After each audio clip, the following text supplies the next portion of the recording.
ആദ്യം മൈദ, കുറച്ച് ഉപ്പ്, കുറച്ച് മഞ്ഞപ്പൊടി ഇട്ട് കുറച്ച് വെച്ച് 1 മണിക്കൂറായിട്ടോ.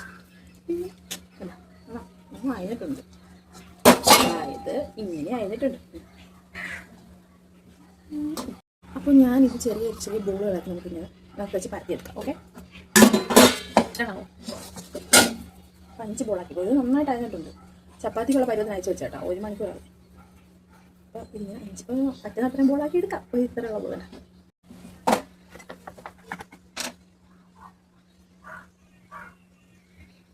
ഇന്നാണെങ്കിൽ നമ്മൾ ബോളി ഉണ്ടാക്കാൻ പോകും. നമ്മുടെ ചായക്കട ബോളിയാണ് കേട്ടോ. ഇത് നമ്മുടെ നാട്ടിൽ തന്നെ ബോളി എന്ന് പറയും.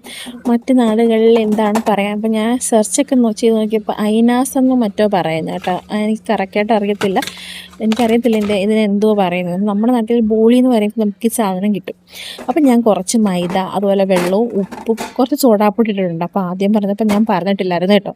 അപ്പം ഞാൻ അത്രയും കൊണ്ട് കുഴച്ച് നന്നായിട്ട് ഏകദേശം 1 മണിക്കൂറോളം റെസ്റ്റ് ചെയ്യാൻ വെച്ചതിന് ശേഷം നമ്മളെടുത്ത് കുറേ ബോളുകളൊക്കെ 5 ബോളുകളാക്കി എടുത്തിട്ട് അത് നന്നായിട്ട് നല്ല രീതിയിൽ പരമാവധി എത്രത്തോളം പരത്താൻ പറ്റും അത്രത്തോളം നമ്മൾ പരത്തിയെടുക്കുന്നുണ്ട്. പരത്തിയെടുത്തിട്ട് നമ്മൾ ഓരോന്നും കുറച്ച് പൊടിയും എണ്ണയും തേച്ച് ലെയറുകൾ ഓരോന്നോരോന്ന് ഇട്ടിട്ട് നമ്മളത് ചുരുട്ടി മുറിച്ചെടുക്കുക കേട്ടോ. അപ്പോൾ നമ്മുടെ ചാനൽ കാണുമ്പോൾ നിങ്ങൾക്ക് ഇഷ്ടപ്പെടുവാണെങ്കിൽ സപ്പോർട്ട് ചെയ്യാൻ മറക്കല്ലേ. നമുക്ക് സപ്പോർട്ട് എന്ന് പറഞ്ഞാൽ ഭയങ്കര കുറവാട്ടോ. അപ്പോൾ നിങ്ങൾ കാണുമ്പോൾ ഇഷ്ടപ്പെടുവാണെങ്കിൽ മറ്റ് വീഡിയോസൊക്കെ കയറി കണ്ട് സപ്പോർട്ട് ചെയ്യാൻ മറക്കല്ലേ. നിങ്ങൾ ഇത്രയും കണ്ടിട്ടുണ്ടെങ്കിൽ, പലരും നമ്മുടെ വീഡിയോ ഇത്രയൊന്നും ഒന്നും കാണാറില്ല, ഇതുവരെ ക്ഷമയോടെ കണ്ടിട്ടുണ്ടെങ്കിൽ നിങ്ങളതിനെ സബ്സ്ക്രൈബ് ചെയ്യണേ. പിന്നെ നമ്മൾ നന്നായിട്ട് പരത്തി കൊടുത്തിട്ട് കുറേ ലെയറുകൾ നമുക്ക് വന്നിട്ടുണ്ട്. അപ്പോൾ നന്നായിട്ടത് പരത്തി കൊടുത്തിട്ട് നമുക്കത് നന്നായിട്ട് എണ്ണ ചൂടായി വരുമ്പോഴേക്ക് പൊരിച്ച് കൊടുക്കാം.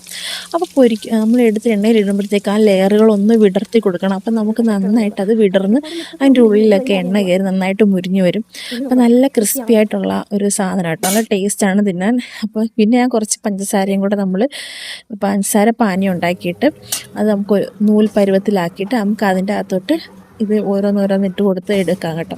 അപ്പോൾ ഈ പാനിക്കകത്തോട്ട് ഇടുമ്പോൾ ശ്രദ്ധിക്കണം, ഇതാണെങ്കിൽ കൈ പൊള്ളാൻ സാധ്യതയുണ്ട്. അപ്പോൾ നമ്മൾ പരമാവധി ശ്രദ്ധിച്ച് വേണം കേട്ടോ. അപ്പോൾ നല്ല ക്രിസ്പി ആയിട്ടുള്ള സാധനമൊക്കെ റെഡി ആയിട്ടുണ്ട്. നമ്മൾ ബോളി എന്നാണ് പറയുന്നത്. അപ്പോൾ ട്രൈ ചെയ്ത് നോക്കാത്തവരാണെങ്കിൽ നിങ്ങളൊന്ന് ട്രൈ ചെയ്ത് നോക്കണേ. അപ്പം നോക്കിയിട്ടുള്ളവരന്ന് നിങ്ങൾ ഇന്ന് എന്തുവാ പറയുന്നത്?